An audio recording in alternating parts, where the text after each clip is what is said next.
Welcome to Small Biz Life, episode 123, Leaving Room for Their Dreams.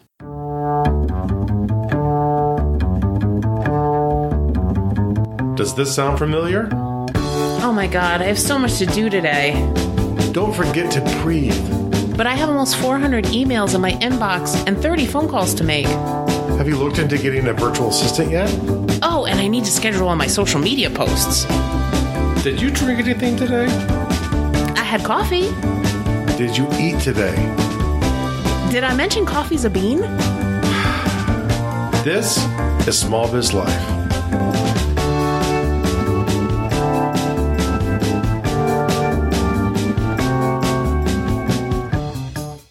Hey guys, welcome to another episode of Small Biz Life. My name's Kristen Ingram. And I'm Jeffrey W. Ingram. We are a husband and wife team of small business owners.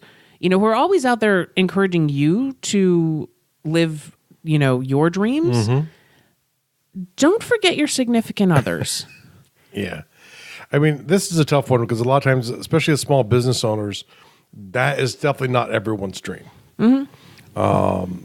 It really isn't. And we have to respect people's dreams even when they don't coincide with ours, especially our significant others. Yeah, absolutely. So, we kind of wanted to take some time today. We did way back in the beginning, episode 25 was about getting family buy-in. Mm-hmm. We've talked about working with your spouse, but I don't think we've ever done an episode about, respecting your significant other's dreams. Yeah, we found it important because we've seen a lot of comments, not necessarily in our groups, even though I won't say our groups are necessarily innocent, but just out and about where people will complain because their spouse is coming home from work and they're trying to hustle and their spouse isn't. Mm-hmm. But that might not be their spouse's dream. Right. And, that's why with the Focus Master Plan, we kind of encourage you to at least do the big dreams mm-hmm. with your spouse. Yeah. Or your significant other, just to kind of make sure, because I think a lot of times when we, especially those of you that are dreamers, mm-hmm. We kind of have this idea in our head of what we want our life to look like, mm-hmm. and we don't consult the person we live with. Yeah, and maybe you've run into this. We have some clients who are older, people we know who are older, who've got to that situation where they're ramping down and preparing to move into retirement.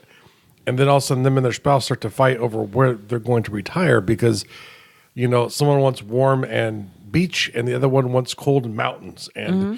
those two things are nowhere close to the same. Yeah. And I find a lot of times it's typically the fight between I want to move to somewhere warm and I want to stay where the kids are. Mm-hmm. And it creates this rift. Mm-hmm. I've had to do like counseling with clients before, because they're not on the same page and like they're there and they're at retirement. A lot of times too, a lot of them are there at retirement because they spent years with this dream in their head saying, hey, this is why I'm working. So someday I can have that beach or I can stay with my kids, either or, whatever their dream is. Mm-hmm. And because they've never talked about it, all of a sudden it becomes a huge problem because two different strong personality people both have different visions of where they should go, or worse yet, one of them isn't a strong personality and they get pulled down a path of something they really despise. Yeah. And I've got to say, I think part of the reason that we have been successfully married for, 16 years now. I have no idea. 16 years. Feels like forever. But we had a lot of conversations mm-hmm. like before we even got married. Mm-hmm. So where do you want to live? What do you want your life to look like? Like, mm-hmm. How does our life together look? Mm-hmm. And when I talk to young people, they're not having those conversations. No. And then they never discuss, like they know, I got to put money away for mm-hmm. retirement, but what do we want that to look like? Well, sometimes, some of these couples you really thought were perfect together, and then all of a sudden they start having troubles later on in their careers too, or in their lives, not careers.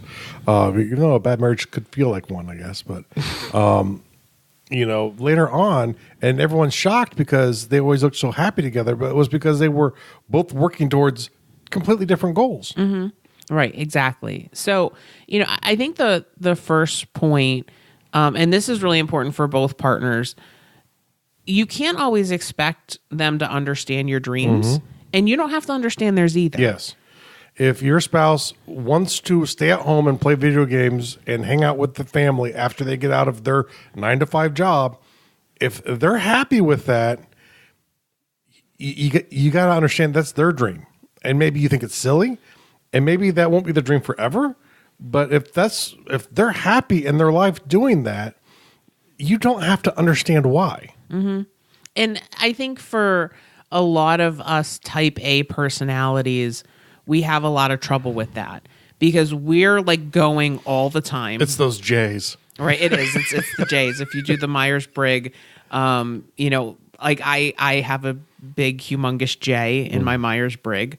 But I think it's really hard, that, well, I'm always going and I'm always working, so my spouse should too. I also think that we have, if you're a type A personality like I am, you have a hard time relaxing. And you think like you always have to go. And not everybody thinks that way.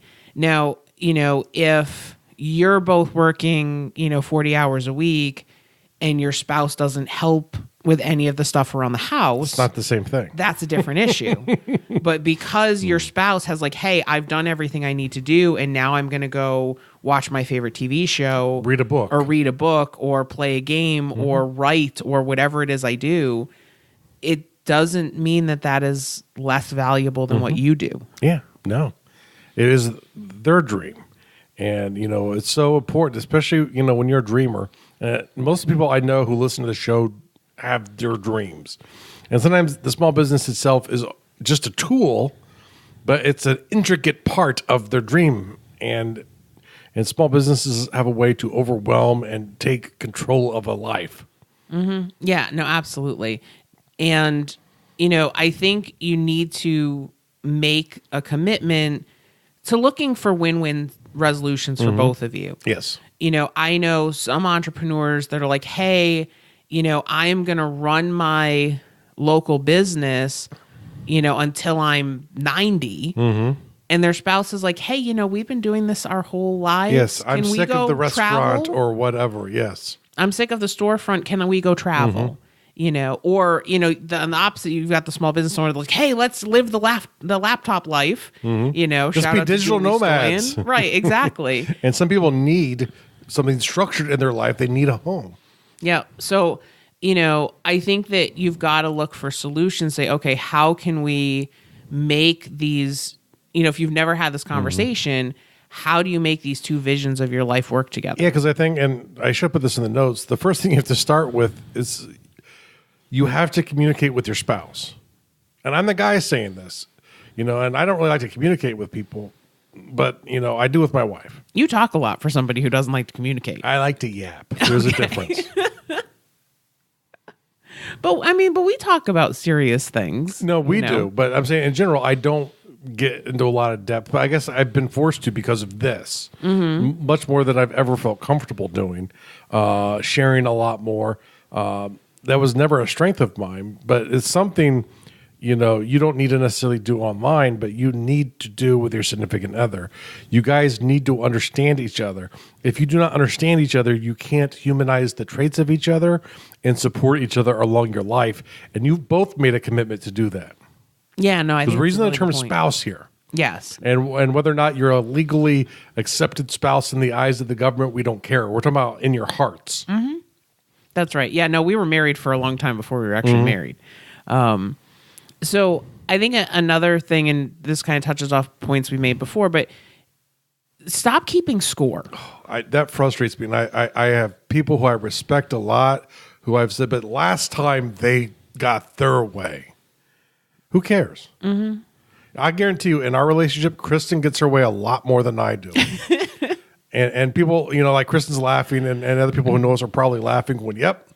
But the simple fact is, it's not because I'm a pushover. When I decide I'm going to get my way, she inevitably gives me my way because it's not often. Most of the time I see multiple paths on how to get away, to paths to get to where I want to go, And so I'm willing to take someone else's journey. But when I don't see it, I put my foot down. And Kristen, I don't think has ever said no when I put my foot down. No. But she also knows that I usually give her way. Mm-hmm. Well, and the thing is too, like, I think I've gotten much better, because I get my way pretty much all the time. I've also gotten a lot better that I don't stress out about the dishes anymore. I don't stress out about like socks on the floor. And I think you've gotten a lot better about all that stuff too. But like, I realize that, like, especially because you do all the technical stuff in the business, like that's one thing that I just love because I don't do that anymore. But so, like, and I know how time consuming that is, and you spend a lot of time and you work really hard, and there are times you do like, you do like a 14, 15 hour day because you're trying to get technical stuff done. Yeah. So the dishes, might not get done that day, okay, that's fine. Cause I know that you're doing other stuff. So it's actually kind of funny because I think we almost keep score the opposite way, where I'm like, thank you for everything that you're doing. And you're like, no, thank you for everything you're doing. And it's all, we're lifting each other up. We're not pulling each other down. Well, I think that's potentially a way to do it. If you have to keep score, keep track of all of the times they've given you your way and be grateful. Because humans, we can be stubborn critters. And when we do not listen, when we do not work together, that's when humans have problems. And the thing is, what we need to start doing is being grateful for when people do give us our way. And remember those moments, especially if they are stingier. Some people are very hard and losing because they feel like they're losing a fight, because the problem is far too often we treat it as a fight. And that's kind of part of the problem too, right? Well, and I think one of the tips for success for this really working is that you don't have the fight. And I think that's, I think what you said a couple minutes ago where you said, you typically let me have my way unless it's really important to you. And it's kind of funny because, like, and when you say, no, I really believe this, we go your way because I know it's important, it eliminates a ton of fights. Yeah. Because it's either just not important enough. Because we've accepted an axiom in our relationship, which is marriage is a team. And if we are going to have a successful marriage, we have to act as a successful team. And, we're not doing the same things as each other, but what we're doing is complementing each other so our team wins. Especially, with a little air running around, that's the opposition. No, I'm joking. Right now, the kitties are the opposition. Usually. The cats are the opposition typically. And once the baby comes. But, it's like it's us against the world. And even when we don't agree, and even sometimes I don't agree with Kristen, and I'll stand by her. And sometimes when we get in public or private, we'll have discussions because I don't understand it. But I'll give her the benefit of the doubt because we've had enough discussions, enough communication up front, so we know where each other stands. I don't, think negative when my wife does something that seems off to me. I'll give her the benefit of the doubt until we get to private and can talk about it. Yeah, and I think that's really key is that you don't, we always appear to be a united front in public. Yeah. And then, like I said, then we go back and we kind of debrief afterwards if something doesn't make sense. Like, what the heck was that? Yeah. And sometimes it's just because you don't know all of the information that your spouse does. It's like something happened when you were in the restroom or something like that you have no idea what's going on. You married a person, it's your place, as long as it's working as a marriage, and that's your part of the contract you made when you got married, is to go at this as if you have complete faith in your spouse.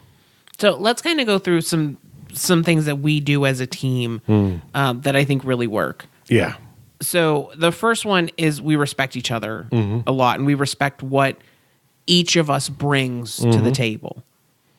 Yes, most definitely. That is, I love to make foundations, so I'm sure all of these points I'll call the foundation. So, and the most important as well. But the thing is, it's like I think on their own, they're not enough. You need all of them together to get it to work. So they are all super important. But really, respect is, part of the foundation, I guess. So, it's really important because, it's like one of those things. And Kristen and I both have had this as long as I've known either one of us. But it's like, I don't place respect on jobs. I don't place respect on people's positions or titles in life. I place respect on how I see them act and treat people and how well they do what they do. It's like if, you come and bag my groceries at the store, I call you sir or ma'am, irregardless if you want to hear it. Which he does get a lot of flack for that. Especially ma'am. Women really don't like that. And I got slapped 5 times for being respectful the other day. But it's like, I was raised to treat people with respect, and I default there. And that doesn't mean I trust the people who I'm interacting with. I'm not going to hand them my wallet and walk away, but I offer them the respect that they know what they're doing in their position until they prove otherwise. Mm-hmm. Yeah, absolutely. I think the next point is really important, knowing who is in charge of what, and acknowledging that is going to change as circumstances change. So for example, like Jeff has been awesome, is like throughout the pregnancy, bringing in the groceries, doing laundry, helping with stuff around the house. Just because, at 9 months pregnant, it's just, there's a lot of stuff I can't do, and it frustrates the hell out of me. Yeah. But,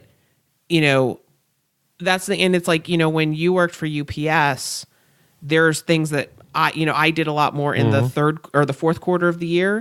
And then when your schedule died down and my schedule picked up as a tax accountant, it kind of switched. Yeah, because we both had our peak seasons and they were right up against each other. So we kind of had to exchange what we were doing anyway. And this is where none of these alone are a panacea, but together they really work, because this is where the respect's important, and we've had issues with this occasionally where, Kristen is very picky on the way she folds things, and it's probably because she worked retail. Yeah. I am not. They go in drawers, and I will shove them in drawers if need be, depending on how much time I have. And I typically actually spend more time folding her stuff. My stuff I care less about. But the thing is, it's like, back off. If you're doing the laundry, you can fold it however you want to. Right now, I have to do it, so it's getting dealt with my way. Mm-hmm. And it's actually funny because you've won that argument, because like I don't fold underwear anymore. Yes. Like it goes in the drawer, But it's funny because I do fold yours. But but it's funny because I don't fold either one of ours anymore. But it's like one of those things that you kind of sit there and go, is it really worth it to like argue over this? And then you go, you know what? It really makes sense. Like it's going to go in the drawer. You're going to pull it out of the drawer. Does it really need to be especially folded? for the stuff that goes under your clothes, people? Don't fight over, something that no one's going to know but you. Mm-hmm. Yeah, no, absolutely. And if you want it a different way, when you go in your drawer, go, oh, they put some clothes in my drawer, I guess I have to fold them. Mm-hmm. Because you remember, I can't control Kristen's actions. She can't control mine, and she knows this. And I know this about her. But we can control our own actions. Mm-hmm. And I think... there has been times where I've had a full load of laundry I thought was done, and it would frustrate because Kristen would start like taking it out and refolding it, like, and it's because she needed to. Yeah. And at my point, I have to respect that and go, hey, if she wants to do this, she's on her own at this point. Yeah. But but I think one thing that really worked for us, having that respect thing and going, you know what? Is this really is it really worth it? A, is it worth having the fight over? And B, is it really worth doing the thing? Yeah. Whether it's, folding underwear or whatever it is, you go, you know what? Maybe it's not that important. Yeah. Or it's like, I'm very lean on socks. I actually don't like, I insist on wearing them, but like I don't have fancy socks, and my socks don't get put together. But for years I did, because that's the way I was raised to do it. And I would always take 2 socks and I put them together. All my socks are basically the same. Yeah. And so it's like, that's when I kind of had to give up on, because it is silly, but sometimes you get stuck in doing things because it's the way they've always been done. And especially if you're living toward your dreams together, even when your dreams are different, you have to have enough respect for each other, because it's going back to respect again, to sit there and go, you know what? I have to be able to give a little bit of what I've done as well too. I want them to give up on certain aspects they have. I can't control that, but I can control what I do. Yeah, exactly. Okay, so the next thing is to set common goals and look for overlap, where you can share results.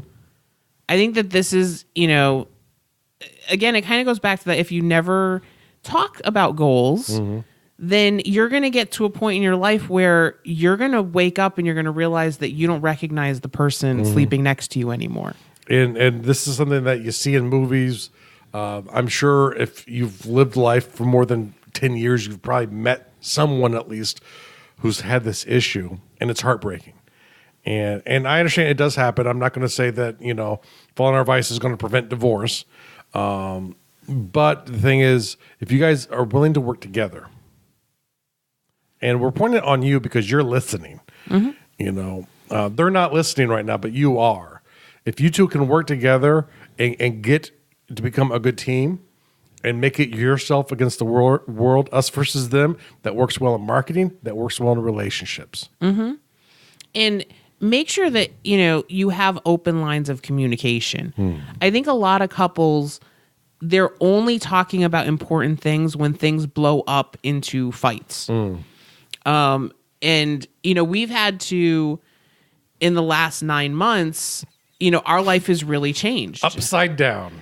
But it's caused us to have, a lot of conversations saying, okay, this is what we thought our life was going to look like, right? Because we had those conversations. And really, we had settled quite a few things the year before. We had made lots of big plans, and we were getting ready to start execute. Yeah, and so now we're sitting there going, okay, now things are going to be different. We've got to kind of retool the plan.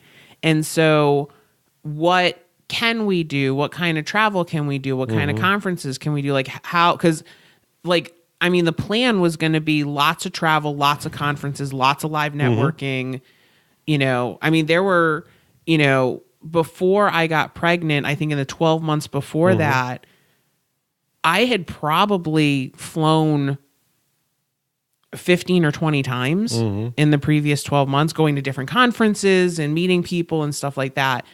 And so we had to say, okay, well, how's the business going to look different now that, Eric is coming? Yeah. But that's the thing. And it's like, and we've been having all these conversations throughout this, how does this make you feel? How are you okay with these changes? We've always had these open lines of communication that I don't see a lot of couples having. Yeah. Until it's like, bah! Until there's yelling involved. Yes. Open communication does not begin at the point of an argument. And then I think when you have open communication, it makes it much, and you have respect for each other. I think that's a key for you're willing to sacrifice for the team. You're willing to always not have your way. You're willing to say, you know what? It's really not worth it being stressed out over a sock on the floor. Yeah.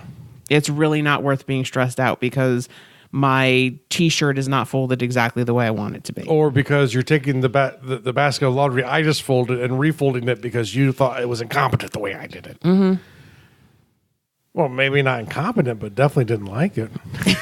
But it's like, I don't know, maybe. But the irony was, it would frustrate me if you would correct me. And I had to get over that because it was really silly on my part, especially if once we got to the point where it's like, you're on your own. Yeah. And now I just don't do it anymore. I just don't care enough.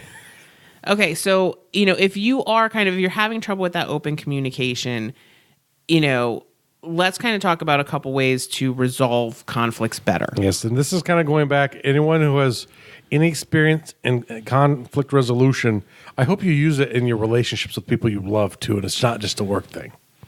Because the problem is, conflict resolution is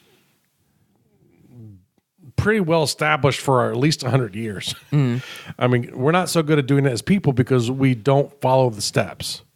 And and the reason that we're bringing conflict resolution into this is because a lot of times when you start trying to have these conversations with your spouse, your spouse may get very defensive. Why do you want to talk about this? We never talk about these things. Why do you want to, like what's going on. And so having these conversations might start generating conflict. Well, before and the thing is too, even if you're not having conflict, you should have all of this stuff going through in your brain, because you're still going to have things you have to discuss. It's just a better way of communicating. Because going back to what we said much earlier, you should always be looking for win-wins. Because you're two different people. You're never going to, even if you're very similar in your desires, you're never going to overlap completely. Okay, so let's talk about these. So first of all, you say do not engage the spouse. Well, don't you have to engage the spouse in order to start having conversation? Well, is it when it escalates to... When I use the term engage, that is the soldier in me. Okay. Engaging is at a point of a fight. Okay. So, I'm engaging two targets down range. Okay. So when I say engage, when you find that sock on the floor for the umpteenth plus 2 millionth time, which Kristen has probably found it at least that many times, you don't pick up the sock and go, what the heck is this doing here? Well, the same way I got there the other umpteenth million plus 2 times, I put it there. Right. And that's the thing is, don't go looking to pick a fight. I think that's kind of what you mean by that. Yes, exactly. Understand what could make it work better for you. And don't just assume that making it better means that your spouse is going to do something. Yes. Them doing what you want to, when you want to, is not the point. The point is looking for what happening would make it better. And sometimes like making it better is literally, the sock being on the floor, is not going to kill anyone, especially with the fact that my husband just edited like 12 hours of video, so I didn't have to do it. Well, not only that, though, the way we started was not that. The way we started was we turned the bed. So my side of the bed was away from the door, so when you walked in, you did not see the socks laying next to my bed. Yep. And it was really funny because that totally did it. So like, I don't see that corner of the room. I don't care what happens in that corner of the room. I don't go over there. Yep. But it's funny because like, I think a lot of times we're like, okay, what would work better for me? Well, it would work better for me if you just pick up your freaking socks. That, maybe that's not. Maybe it's true. There could be another solution to try it out. What are you willing to give up to get what you want? Win-win. Sacrifice for the team, even if you're in the right. The thing is, what can you offer back? Because you know what? There's probably something that you do that frustrates them too, and you know it. Especially if you've been married for more than 90 days, you know it. So, I mean, it was funny because like yesterday, I was hungry. I'm still, because when we're actually recording this before we have the baby. So, and it'll probably come out after we have the baby, hopefully. Hopefully. For all that is good and holy, this baby shall come forth. That's right. But so I was hungry. I was kind of pregnancy brain, and you were working on something technological. And so I said, you know what? Hey, I'm going to make myself a salad and heat up some lasagna. Would you like some too? And you just looked at me like, yes, that would be amazing. And I said, okay. So, for me to not have to deal with technical stuff, and right now I can't work, I am going to go do some house stuff. That was what I was willing, to do in order so that Jeff would keep working. Okay. And you've got to really decide like what battles are you going to pick? Yeah. Right. But don't always come at it as you're not doing enough. Don't come at it from that angle because, maybe if you're working too much and your spouse sees that you're working too much, maybe your spouse wants more time with you. Yeah. And if you spend more time with your spouse may become re-engaged. Yeah. A lot of times men and women are going to be shocked to hear this. We have different priorities, and especially, from what I hear a lot of times after kids, women's priorities very much turn to nesting. I don't know if that's true. That's just anecdotal stories I've heard. The thing you have to understand is, once again, not everyone thinks the same way. And I know I've met certain women who absolutely do not ever find that nesting part of them. So don't, just because something's really important to you, it doesn't make it important for anyone else. And I'm sorry to say that. And sometimes I understand this because there are a lot of things this way to me, and it can be really frustrating, but these are your priorities. And sometimes you have really good reasons for them, but to get them as a priority for someone else, you have to be willing to give up something on your own. It's a team. It's not a dictatorship. Yeah, exactly. And that's why, you need to look beyond what you think the problem is and really figure out inherently what the root of that problem is. And what would make it better. Because like I said, I never picked up my socks, and I've always tried to do it a little bit better, but I've always kind of sucked at it because when I would go to bed, I would be tired and my socks would come off and they would flop to the floor. Inevitably, if I could go a whole week with keeping my socks off the floor, it would have been a freaking miracle. But that's the thing, but how many times are you fighting with your spouse about socks and it's not really about socks? It may be because you don't think that they care enough or they're invested enough. Or maybe they're not doing enough around the house in general and you're pointing at the sock and saying the sock is the thing. But it's, they leave plates of food on the couch or they hang upside down from a window all night. They don't help you with the housework. Maybe that's what it is. You have to truly understand what the root problem is and what would make it better. Yeah, absolutely. And sometimes it's because you have your vision of your dream and you don't think that your spouse is supporting that. And so like little things like a sock on the floor, triggers that emotion in you. Yeah. And so really figure out like what is the real cause. Because remember, the reason they might not be appearing to support you is because it's not their dream. And for them not bugging you and letting you do this thing that they think is crazy is supporting your dream. And it doesn't feel that way, but it's a lot different than them going, you know what, I'm cutting you off from the bank account so you can have no money to help get closer to the dream. There are other things you can do to stop people. Letting them do it and ignoring them why they do it is not that. It might not be the way you want them to do it. Right. And I think you make a really good point because I think especially women do this, that we confuse like when, our spouse leaves us alone with lack of support. When a lot of times, he's like, well, you need time to work on this, so I'm giving you that time. Much the same way when I was at work all day, you didn't bug me, and I was grateful because I had to get work done. Yeah. But I think a lot of times like women want a cheerleader, and a lot of men, that's not in their DNA to do that.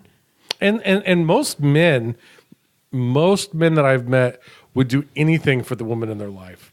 So if the woman, shows them some emotion and compassion for, the guy's going to really put his effort forward to try and give her what she wants. They might not be great at it, but they'll try in their own way. And it might be, hey, I took out the trash.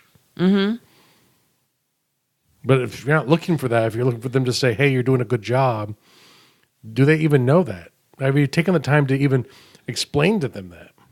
Yeah, and it might be a really good idea if you've never done the 5 love languages quiz.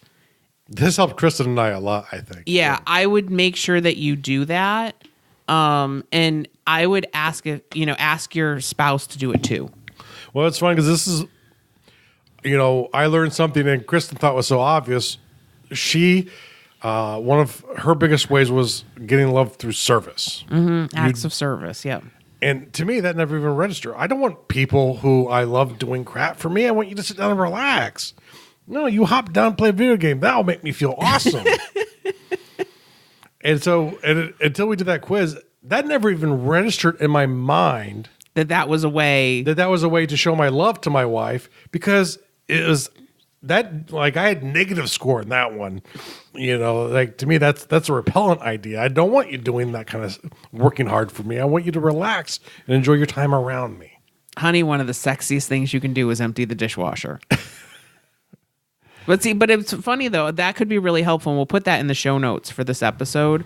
It won't take you long to do, but it's really valuable. And don't take it super seriously. And if you even want to, sit down with each other and have one person type it in and go, okay. But it teaches you something. It gives you information that maybe you didn't even have before. Yeah, absolutely.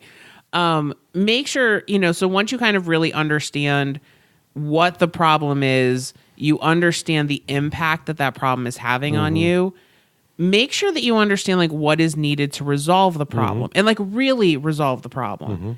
And this needs to also be a discussion because, it has to be a win-win for both of you. So you can't say, well, hey, listen, I need you to walk through the door and I need you to ask me what I did today and I need you to cheer me on every single day.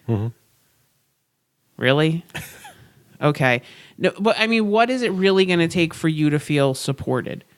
And, it may end up having that conversation where your spouse is like, you know what? I'm supporting you by giving you that time in the evening when I really want to spend time with you. And it might give you a different perspective. Yeah. So I think that's critically important. And then know how each of you will benefit from, this new arrangement and be able to articulate that. It's sales copy. Exactly, right? So when you're trying to sell somebody, you have to talk about the benefits. And if you do that successfully, people are more likely to buy. This is one of the reasons I'm one of these people who say it where I hate to sell because, it's like, I'm just not good at that. Humans, we are the best salespeople. We lie, manipulate to the ones we love all of the time. But then some of us, like me, like to draw the line when it comes to selling stuff to people. The thing is, if you go for win-win, arrangements with people, and in a voluntary way do interactions by sharing what the benefits are to them. And hey, if you give me $5, that's my one, right? So that's how it works in business. But these are things that we've done since we've been infants. Yeah, absolutely. And, here's the thing. If you are having trouble, you are so focused on your business, you're a type A personality like I am. One thing that I'd really recommend that you do is go to smallbizlife.com/focus, download the brand new daily focus planner. Because the cool thing with the new focus planner is that there are must-do items for your personal life as well. And so it's going to kind of pull you away from your business, make sure that you're engaged in your life. And you'll find you're more likely to get your daily plan done because you're less likely to forget about the things you have to get done in the rest of your life. Because remember, you have one life to live. Exactly. Wait, so is that copyright infringement? That might be. I think it's a TV show. Yeah. ABC might be coming after us now. Okay, that's what I thought. It's so popular. Yeah. Okay. But yeah, no, and it's totally free. So go check it out, smallbizlife.com/focus. We hope that this helps you, at least inspires you to look at your life and say, you know what, what's not working? Do I have a plan with my spouse? Do we have common dreams? And start having those discussions. Let us know how it goes. Woohoo. And we'll see you next time. This was Small Biz Life.